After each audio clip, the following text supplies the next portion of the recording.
అందరికీ హాయ్ అండి. Welcome to nine cuisine. ఈరోజు మనం చిలకడ దుంపలతోటి బొబ్బట్లు చేసుకుంటున్నామండి. చాలా పల్చగా, సాఫ్ట్‌గా, చాలా టేస్టీగా వచ్చినాయండి. ఇది ఎలా చేసుకోవాలి, ఏమేం కావాలో చూసేలోపు మీ నా ఛానల్‌ని లైక్, షేర్ అండ్ సబ్స్క్రైబ్ చేసుకోండి.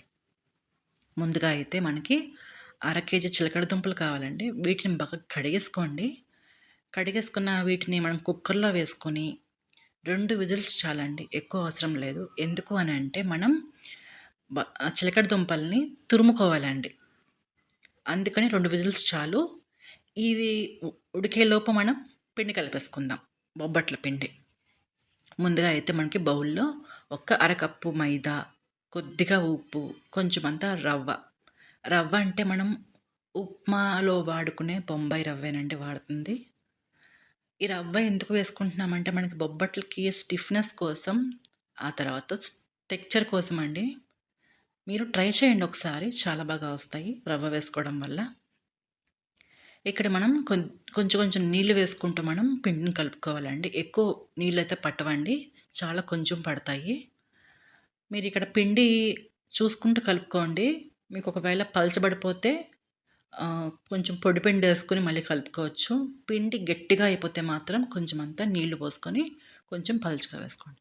పిండి మరీ అంత గట్టిగా ఉండకూడదు, మరీ అంత పలుచగా ఉండకూడదండి. మధ్యస్థంగా ఉంటేనే మనకి బొబ్బట్లకి చాలా బావుంటది. మీరు ఎంతసేపు మద్దన చేసుకుంటూ కలుపుకుంటే పిండి, బొబ్బట్లు అంత సాఫ్ట్‌గా వస్తాయండి. ఇక్కడ మీరు బొబ్బట్లు మీకు మధ్యాహ్నం చేసుకోవాలి అనుకుంటే మార్నింగ్ కలుపుకోండి పిండి. లేదు సాయంత్రం కావాలనుకుంటే మధ్యాహ్నం కలుపుకొని పెట్టుకోండి. పిండి మీకు ఎంతసేపు నానితే అంత బాగా వస్తాయండి బొబ్బట్లు. ఇక్కడ మన నూనెలో బాగా మునగాలండి పిండి. అలా అయితేనే మనకి చాలా బాగా వస్తది. పిల్లలు ఈ రోజుల్లో చిలకడ దుంప తినమంటే తినట్లేదండి. ముఖ్యంగా ఈ రోజుల్లో పిల్లలు అస్సలు తినట్లేదు. సో, వాళ్ళ కోసమండి ఈ రెసిపీ. ట్రై చేసి పెట్టండి వాళ్ళకి కూడా. ఇప్పుడు మనం ఉడికించుకున్న చిలకడ దుంప, అరకప్పు బెల్లం, కొంచెమంత వాటర్. ఇక్కడ నేను చిలకడ దుంపల్ని తురుముకుంటున్నానండి. మీరు చేత్తో అయితే స్మాష్ చేసుకోవద్దండి. అక్కడక్కడ మనకి దుంపలనేవి ఉండిపోతాయి. బొబ్బట్లలోకి అలాగా బాగోదు. తురుముకునేటప్పుడు మనకి ఈ చిలకడ దుంపల్లో మనకి ఫైబర్ అనేది ఉంటది. పీచు. అది తీసేసుకోండి. తీసేసుకుంటేనే మీకు ఈజీగా ఉంటది. ఆ క్లిప్పింగ్ నాకు మిస్ అయిందండి. అందుకని మీకు చెప్తున్నాను నేను. ఈలోపు మనం స్టవ్ మీద పాన్ పెట్టేసుకొని, మనం ఒక అరకప్పు బెల్లం వేసుకుందామండి. ఇక్కడ నాకు అర కేజీ చిలకడ దుంపలకి అరకప్పు బెల్లం కరెక్ట్‌గా సరిపోయిందండి. ఎక్కువ వేసుకోవద్దండి. ఎందుకంటే మనకి చిలకడ దుంపలు ఆల్రెడీ కొంచెం తీయగా ఉంటాయి. చూసుకొని వేసుకోండి తీపి. బెల్లం ఎటువంటి పాకం రావాల్సిన అవసరం లేదండి. కొంచెమంతా మెల్ట్ అయిపోయి ఒక్క పొంగొస్తే చాలండి. మీరు ఈ ప్లేస్‌లో పంచదార కూడా వేసుకోవచ్చండి. మీ ఇష్టమండి. అది మీ చాయిస్ అండి. చూడండి ఇక్కడ కరిగిపోయింది. దీంట్లో ఇప్పుడు మనం ఈ గ్రేట్ చేసుకున్న చిలకడ దుంపని వేసేసుకుందాం. ఇవంతా చేసుకొని పెట్టుకుంటే మనకి ఇప్పుడు స్కూల్స్ కూడా స్టార్ట్ అయిపోయినాయి కదండీ పిల్లలకి. సో, వాళ్ళొచ్చేలోపు మనం వేడివేడిగా చేసుకొని పెట్టేసుకోవచ్చు. స్టఫింగ్ లోపలికి మనకి ఏదైనా సరేనండి బొబ్బట్లు లోపల స్టఫింగ్ అనేది చాలా చాలా గట్టిగా ఉండాలండి. అలాగైతేనే మనకి బొబ్బట్లు చాలా బాగా వస్తాయి.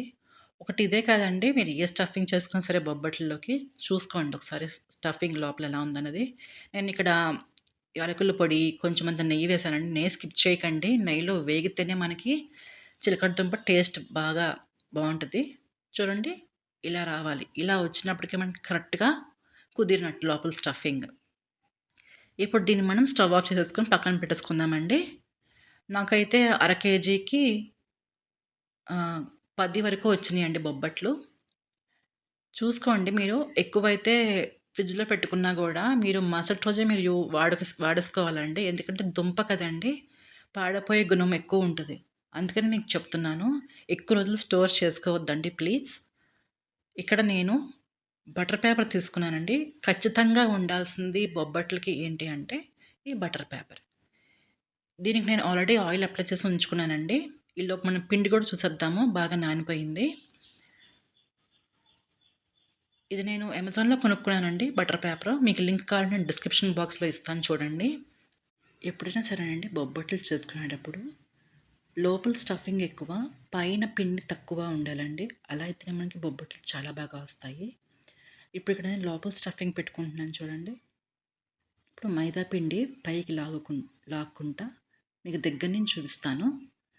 మైదా పిండి అనేది ఇలాగా లాగి లోపల స్టఫింగ్ లోపలికి తోస్తూ మనకి లోపల ఉన్న స్టఫింగ్ బయటికి కనిపించకుండా ఎక్కువ వచ్చిన పిండిని మనం తీసేసుకుందాం. ఇప్పుడు దీన్ని మనం స్ప్రెడ్ చేసుకుందామండి బటర్ పేపర్ మీద. అయితే నేను ఇక్కడ వేరొక బటర్ పేపర్ మీద నేను కొంచెం అంత ఆయిల్ అప్లై చేసుకొని నేను స్ప్రెడ్ చేశానండి. ఎందుకు అని అంటే నాకు అన్ని వైపులా మొత్తం చుట్టూరా నాకు ఒకటే లెవెల్‌లో పల్చగా వచ్చిందండి. అదే చేత్తో చేసుకుంటే మనకి అక్కడక్కడ మందంగా, అక్కడక్కడ పల్చగా వస్తది. సో, నేను ఇలా ట్రై చేశానండి. మీరు ఒకసారి ట్రై చేయండి ఇలాగా. ట్రై చేసి నాకు చెప్పండి ఎలా వచ్చిందన్నది. ఒకసారి చూద్దామండి. నేను మీకు చూపిస్తాను ఎలా వచ్చిందన్నది. స్ప్రెడ్ చేశాక బటర్ పేపర్. చూడండి ఇక్కడ నేను తీస్తున్నాను ఇప్పుడు బటర్ పేపర్‌ని. చాలా బాగా వచ్చిందండి బటర్ పేపరు. బొబ్బట్లకి మీరు ఉండాల్సింది ఖచ్చితంగా ఈ బటర్ పేపరేనండి.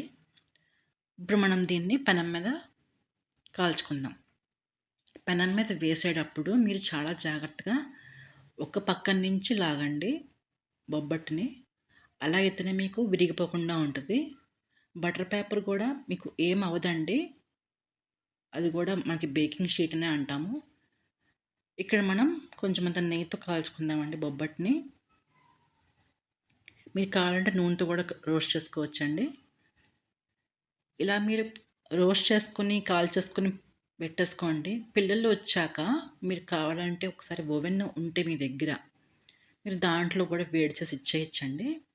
చాలా అంటే చాలా రుచిగా ఉన్నాయండి బొబ్బట్లు. చాలా బాగా వచ్చినియి. మీకు నా బొబ్బట్లు చిలకడ దుంప బొబ్బట్లు నచ్చినియి అనుకుంటున్నానండి. సో, మీరు ట్రై చేస్తారని నేను కోరుకుంటున్నాను. నా ఛానల్‌ని లైక్, షేర్ అండ్ సబ్స్క్రైబ్ చేసుకోండి. థ్యాంక్స్ ఫర్ వాచింగ్ అండి. Thank you everyone.